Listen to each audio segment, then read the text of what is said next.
Olha só, lá no centro do poder em Caracas, uma negociação secreta estava rolando. Uma comunicação que nunca deveria ter se tornado pública, mas, como a gente sabe, vazou. E agora ela pode simplesmente redefinir todo o futuro da Venezuela. Vamos entender o que está por trás dessa história. E com essa frase, o que parecia impossível, aconteceu. De acordo com fontes de inteligência, foram exatamente essas as palavras ditas pelo próprio Nicolás Maduro. É uma confissão, sabe? Dita baixinho, longe das câmeras, que vai totalmente contra aquela imagem pública de força que ele sempre tenta passar. E é importante entender, isso aqui não foi um discurso para a nação, não foi um comunicado oficial, nada disso. Foi uma oferta feita por um canal direto, super sigiloso, com Washington. Quer dizer, longe dos olhos do mundo, o regime de Maduro estava pela primeira vez admitindo a possibilidade de entregar o poder. Só que, claro, uma oferta desse tamanho não ia vir de graça, né? Essa disposição toda para renunciar vinha com uma condição bem específica, uma exigência que se tornou o principal obstáculo para qualquer tipo de acordo. A saída dele do poder estava totalmente condicionada a uma coisa: proteção. Proteção total. Ele estava, sim, disposto a sair do Palácio Miraflores, mas queria ter a certeza absoluta de que seria uma saída segura e não, um caminho direto para a prisão. E é aqui que o negócio pega. O ponto central da exigência era esse, não era só sobre imunidade para ele.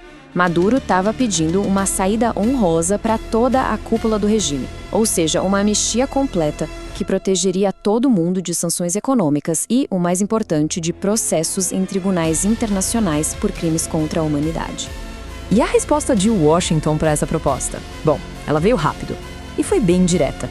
Em vez de abrir uma porta para a negociação, a oferta do Maduro acabou mostrando que existia um abismo, uma distância enorme entre o que um lado queria e o que o outro estava disposto a aceitar.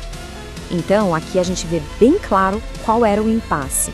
De um lado, o Maduro buscando um acordo que basicamente garantisse impunidade para todo mundo. E do outro, a Casa Branca exigindo uma rendição sem termos, uma saída limpa e imediata para poder começar uma transição democrática.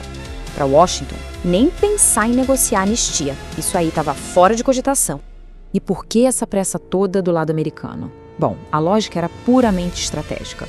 Qualquer negociação que se arrastasse daria tempo para o regime se mexer, mover dinheiro, destruir provas e, o que é crucial, buscar refúgio e proteção com aliados internacionais. Isso tornaria qualquer tipo de justiça depois praticamente impossível. Então essa pressa não era só uma tática, era essencial. Tá, mas aí fica a grande pergunta, né? Por que um líder que publicamente vive desafiando o mundo estaria em segredo negociando a própria saída? O que está rolando de verdade por trás dos muros do palácio?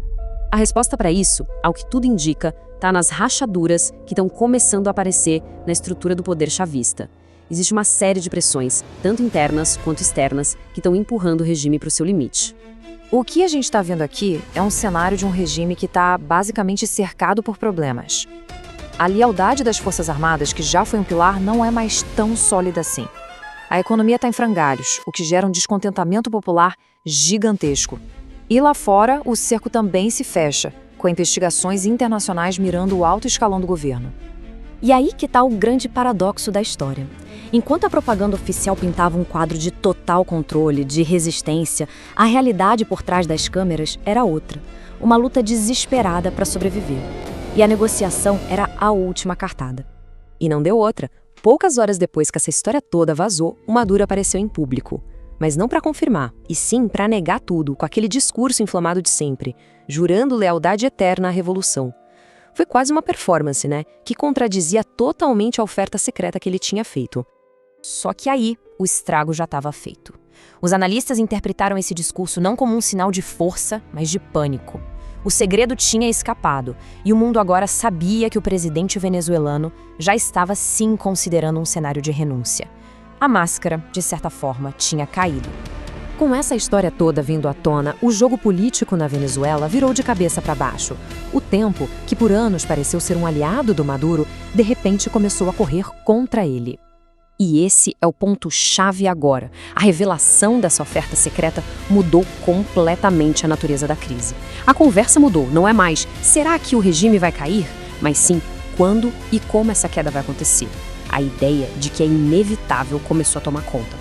E os Estados Unidos, claro, percebendo essa brecha, essa vulnerabilidade, começaram a aumentar a pressão.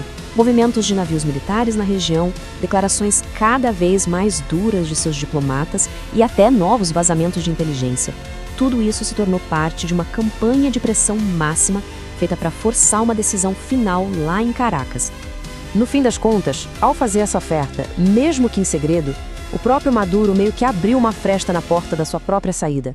A pergunta que fica no ar agora é: quem é que vai fechar essa porta? Vai ser um acordo? Vai ser pela força? Ou será que o próprio regime vai implodir por dentro? O capítulo final dessa história, pelo visto, ainda está sendo escrito.